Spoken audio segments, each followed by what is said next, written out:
अस्सलाम वालेकुम। अस्सलाम वालेकुम। वीवर्स, आज हम एक अहम टॉपिक के ऊपर आपसे बात करने के लिए आए हैं और वो टॉपिक ये है कि अब्दुर्रहमान, हमें अक्सर कमेंट्स आते हैं कि अब्दुर्रहमान स्कूल क्यों नहीं जा रहा, अब्दुर्रहमान का स्कूल में एडमिशन करवाएं। तो मेरे ख्याल में शायद ही कोई ऐसे पेरेंट्स होंगे जो स्कूल अपने बच्चे को, स्कूल गोइंग बच्चे को स्कूल ना भेजें। बट कुछ चीज़ें हैं हमारे साथ, कुछ इस तरह की चीज़ें हैं जो कि थोड़ा बहुत आप लोग भी समझते हैं कि इतना इजी नहीं है अब्दुर्रहमान का स्कूल जाना, उस्मान का स्कूल जाना।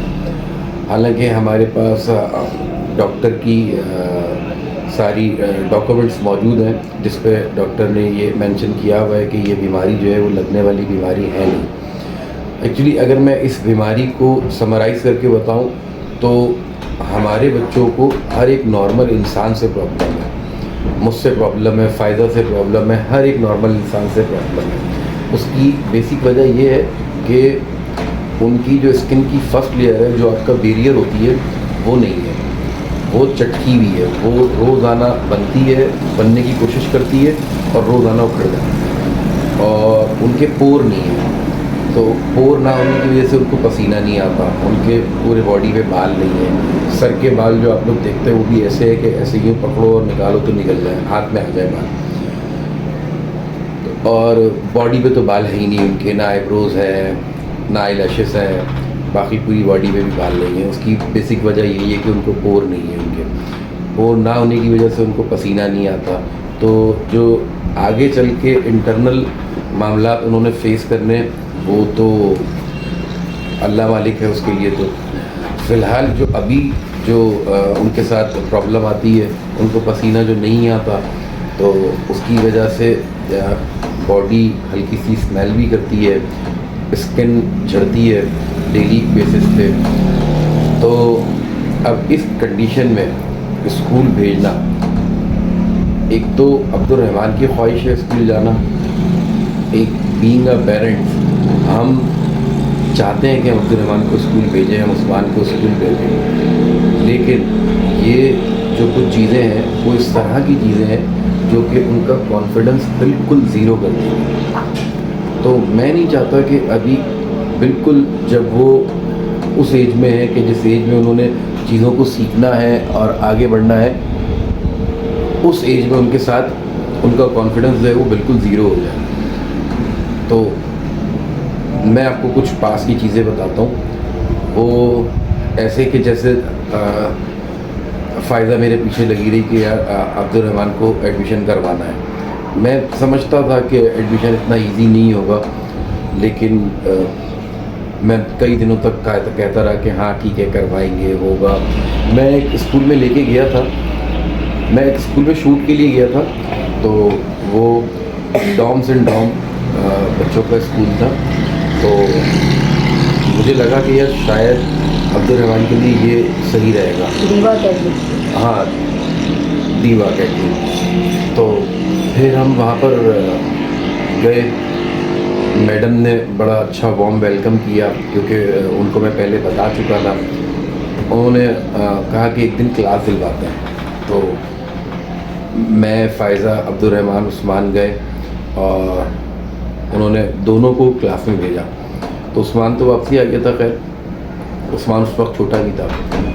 अब्दुर्रहमान जो है वो गया, जाके क्लास में बैठा, उसने क्लास अटेंड करी। कोई आधा घंटा पौन घंटे की क्लास अटेंड करी उसने, डे फर्स्ट की। क्लास अटेंड करने के बाद जब वो बाहर आया तो मैंने कहा अब्दुर्रहमान स्कूल कैसा है स्कूल? थोड़ा सा वो बड़ा स्कूल है और बच्चे बहुत ज़्यादा है, तो मुझे लगा कि उसको अट्रैक्ट करेगा। उसको अट्रैक्ट तो करा, क्योंकि वो तो वो बच्चा था कि जो कभी उसने स्कूल की शक्ल नहीं देखी थी।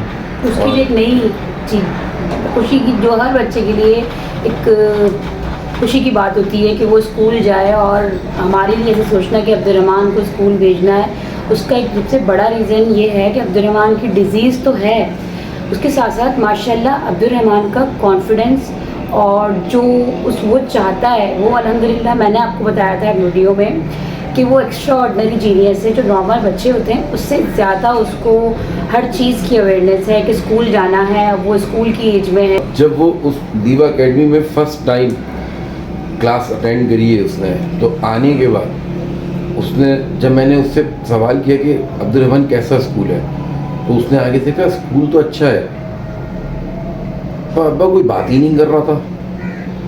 मुझे उसी टाइम रियलाइज़ हुआ कि मैं गलत जगह ले आया।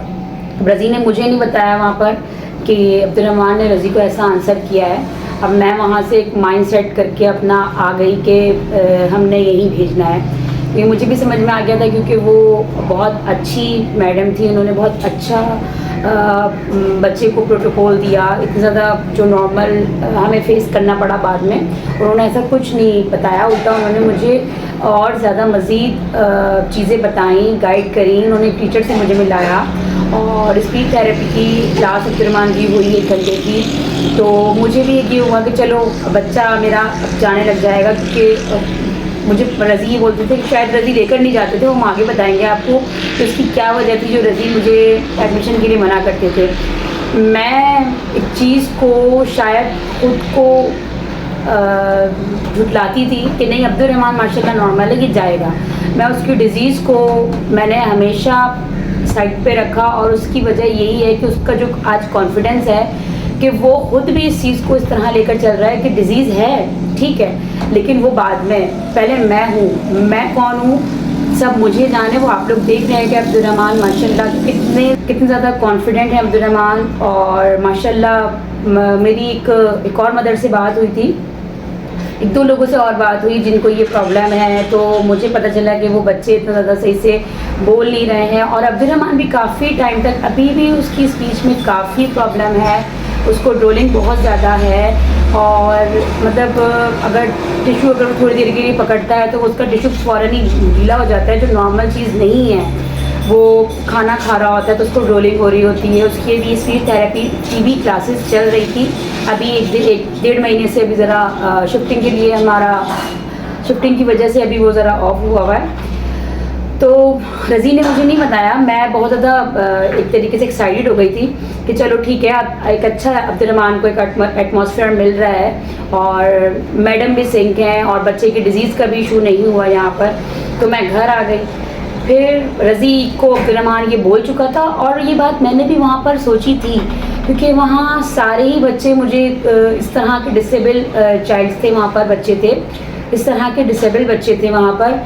तो लेकिन एक डिसेबिलिटी नहीं कहेंगे, अल्हम्दुलिल्लाह मेरा बच्चा बिल्कुल ठीक है, बट उसके साथ एक डिज़ीज़ है जो एक लोगों के लिए एक एबनॉर्मल चीज़ है, जो उसकी अपीयरेंस को ऐसा ज़ाहिर करती है। जो एक चीज़ है इसको हम झुटला नहीं सकते और वो खुद भी इस चीज़ को समझता है इतना कि एक चीज़ है जो एक नॉर्मल नहीं है। तो बस हम घर आ गए और मेरा एक माइंड सेट हो गया था कि अब्दुल रहमान ने जाना है। हमने उनसे पूरा शेड्यूल लिया सब कुछ, लेकिन रज़ी को ऐसी बात अब्दुल रहमान ने बोल दी थी। तो फिर रज़ी नहीं, मुझे आइडिया हुआ ना कि अब्दुल रहमान ने अगर इस तरह से कहा है तो मतलब ये पहला अल्फाज मतलब उसके मुंह से जब ये निकला कि अब्बा कोई कुछ बोल नहीं रहा, तो मुझे रियलाइज़ हुआ कि नहीं मैं गलत जगह लेकर आ गया हूँ। ये जगह अब्दुल रहमान के लिए नहीं है, ये तो और मुश्किल पैदा कर देगी इन फ्यूचर अब्दुल रहमान के लिए। सॉरी। तो फिर हम फिर फ़ायदा लग गई मेरे पीछे कि नहीं अब इसको किसी नॉर्मल स्कूल में ट्राई करते हैं, भेजते हैं। नहीं, फिर रज़ी ने मुझे जब ये बताया तो फिर मैं फिर से थोड़ा सा मैं डाउन हो गई। फिर मुझे भी इस बात का वो हुआ कि नहीं बात तो रज़ी की कहीं ना कहीं सही है। मैं बज़ाहिर इनसे लड़ रही थी कि ऐसा कुछ नहीं है, जाने दें, क्योंकि मुझे ये था कि इसको भेजना है, क्योंकि उसको मैं देख रही थी और मैं उसको मतलब फ़ायदा का ये था कि किसी तरीके से बच्चा स्कूल चला जाए, क्योंकि उसकी एज है अब स्कूल जाने वाली, तो जो कि हर पेरेंट्स का होता है। तो लेकिन मेरे दिमाग में बिल्कुल ऐसी बात नहीं थी। मैं ये चाहता था कि अब्दुल रहमान स्कूल तब जाए जब हम समझते हैं कि हाँ अब अब्दुल रहमान स्कूल जा सकता है। लेकिन उसके बाद फिर फ़ायदा मेरे पीछे लगी। फ़ायदा ने फिर मुझसे कहा कि नहीं एडमिशन करवाना है। तो एक दिन बहुत ज़्यादा अच्छा, मैं रज़ी को रोज़ाना बोलती थी, अक्सर मेरे दिमाग में ना, मैं इसको पढ़ा तो रही थी, इसकी ट्यूशन भी मैंने इसको ट्यूशन दिलवाई जहाँ मैं रहती थी, तो उस बच्ची ने भी बहुत कोऑपरेट किया। अब्दुल रहमान ने जो अगर मुझसे तो पढ़ता ही है, लेकिन मेरे बगैर अगर कहीं जाकर बैठा है और इतना टाइम दिया है, तो वो बच्ची उसने भी बहुत कोऑपरेट किया। तो मैं रज़ी से अक्सर ये बात बोलती थी कि रज़ी, अब इसके एडमिशन का टाइम आ गया है, ये अच्छा पढ़ रहा है, ये अपना आउटपुट अच्छा दे रहा है, इसका पढ़ने में दिल है बहुत ज़्यादा। तो अच्छा, दिल बहुत है अब्दुल रहमान। असल में मसला ये था कि अब्दुल रहमान का दिल बहुत था। एक होता है ना कि बच्चे पढ़ाई से दूर भागते हैं, अब्दुल रहमान उतना ही पढ़ाई की तरफ भाग रहे थे। शायद उसका रीज़न ये है कि उसको ऐसा लगता है कि शायद मैं जाऊंगा वहाँ मेरे फ्रेंड्स बनेंगे, एक उसको एक जो नॉर्मल एक चीज़ होती है, शायद उसको ये है कि वहाँ पर बच्चे होंगे और मुझे एक अलग सा एक टाइम स्पेंड करने को मिलेगा।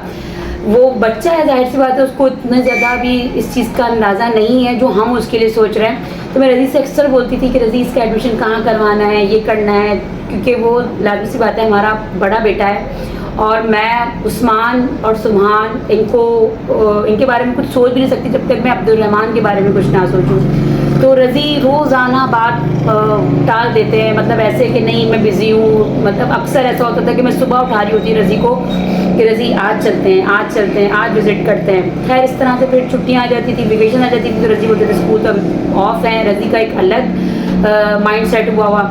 लेकिन एक दिन ऐसा हुआ कि मैंने बस ठान ली कि मैंने अब आज स्कूल जाना है और विज़िट करना है अब्दुल रहमान को लेके जाके।